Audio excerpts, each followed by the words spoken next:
wanted to start off first. RE/MAX's National Housing Report, posted this on our Facebook fan page. If you aren't a fan of us, check us out at facebook.com/The Duncan Duo Show.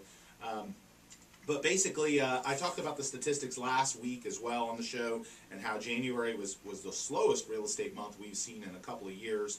We saw drops in just about everything across the board, some of that being seasonal, some of it being flood insurance, and some of it being related to the new QM rules that are changing the way mortgages are processed. But the RE/MAX National Housing Report, I always like to talk about this because a lot of people in Tampa Bay are seasonal residents or own property here and own properties in other parts of the country.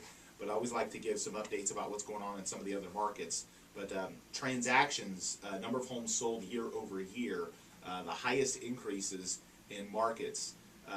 Boise, Idaho, Burlington, Vermont, Raleigh and Durham, North Carolina, Anchorage, Alaska, and New York, all experienced more than 10% gains in the number of homes sold in their market. Double-digit increases in median sales price. Top 5 cities there: Detroit, Michigan, 35%. Detroit went up 35% this year, so that's kind of remarkable considering how much in the doldrums they were. Atlanta, Georgia, a city I visited a few weeks ago, 28.6%. Las Vegas, Nevada, 23.5%. San Francisco, 22%, and Los Angeles, 20.2%, and then Miami came in 6th at 18.7%.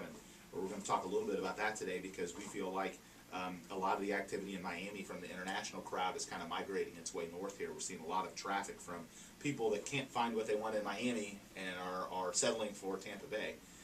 Low months of supply of inventory.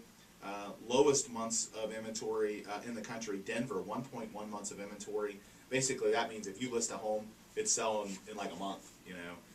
San Francisco, California, 1.4. Los Angeles, California, Boston, Mass, and San Diego, California, round out the top 5. So inventory, in Tampa Bay, contrary to this report, is actually up in January, about 40%, and the average sale price was down roughly 10% month.